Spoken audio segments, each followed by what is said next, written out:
The Galaxy Council chambers fell silent as Ambassador Melissa Chen walked through the crystalline doors, her boots echoing against the polished floor. 300 alien species had gathered, their multitude of eyes fixed upon the lone human representative. The air shimmered with translation fields as whispers rippled through the assembly. "They dare show their face here," hissed the Vexathari delegate, its tentacles coiling in agitation. Melissa approached the central podium, her expression carved from stone.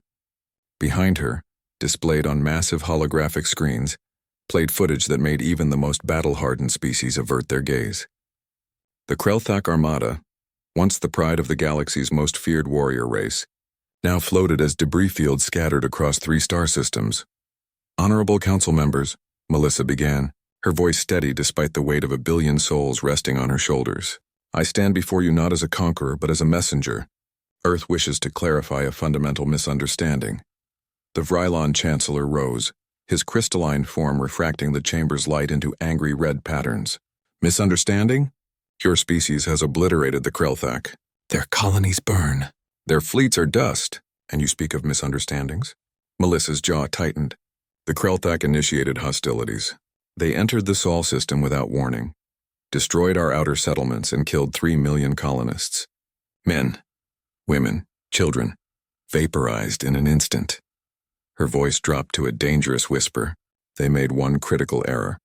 They assumed we were like you." Confused murmurs spread through the assembly. The concept didn't translate well across species barriers. "For millennia," Melissa continued, "the Galaxy Council has operated under a simple premise. Wars are fought according to protocols. Boundaries are established. Civilian targets are avoided. Surrenders accepted. These are the rules of civilized conflict." She paused, letting her words sink in. "Earth never agreed to these rules because nobody bothered to tell us they existed before attacking. On Earth, 5 months earlier, Commander Liam Rodriguez had stood in the smoking ruins of Europa Station, tears streaming down his face as he pulled children's toys from the rubble. The Krelthak warships had appeared without warning, without communication, and reduced humanity's proudest achievement to ash and memory. "Sir," his second-in-command had whispered, "High Command is asking for recommendations." Liam had looked up at the stars, where the alien fleet still lingered like vultures. "Tell them," he'd said quietly, "that mercy is off the table." Back in the council chambers, Melissa activated another hologram. It showed Liam's fleet emerging from slipspace surrounding the Krelthak homeworld. But instead of the expected siege, something else unfolded. The human ships had broadcast a simple message. "You targeted our civilians. You killed our children. We could do the same. We could reduce your world to cinders in minutes." The hologram showed Krelthak civilians fleeing in panic, their military scrambling to respond. "But we won't. Because unlike you, we understand the difference between warriors and innocents. Your military bases, however, have 10 minutes to evacuate." The council watched in stunned silence as human kinetic bombardment reduced every Krelthak military installation to rubble with surgical precision. Not a single civilian structure was touched. Not one non-combatant harmed. "That's impossible," breathed the Gendari observer. "No species has that level of tactical accuracy. The collateral damage alone would be unacceptable," Melissa interrupted. "You see, council members, you've grown comfortable in your rules of engagement. Your wars are chess matches with predetermined outcomes.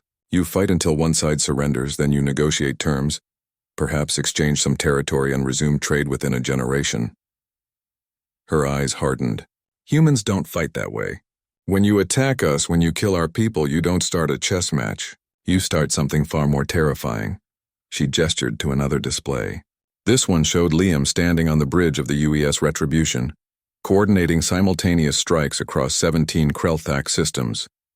His eyes were haunted, his face gaunt from weeks without proper sleep, but his commands were precise and unrelenting.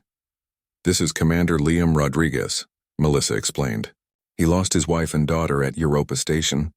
By your rules, he should have accepted an apology, perhaps some reparations, and moved on."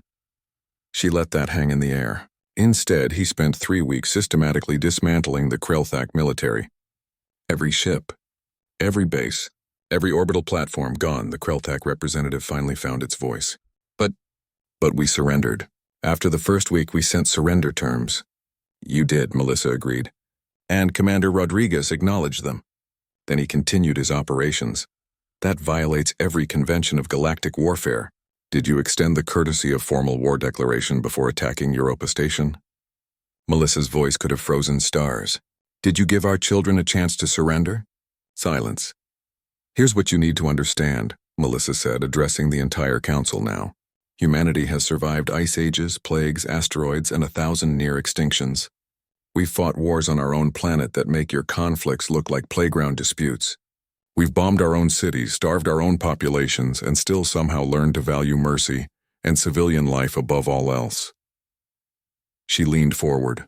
But that mercy is a choice we make consciously every single time.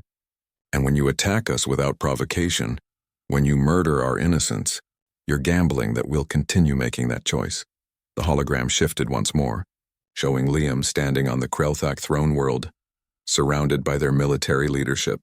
They had expected execution. Instead, Liam had laid out terms: complete demilitarization, reparations, and a permanent human observer in their government. Your fleets remain intact enough to defend against pirates, Liam had told them. But never again will you threaten another species. Break these terms and I will return. And next time I won't be so generous. Back in the council chambers, Melissa concluded her address. Earth does not seek galactic domination. We don't want your territories or your resources.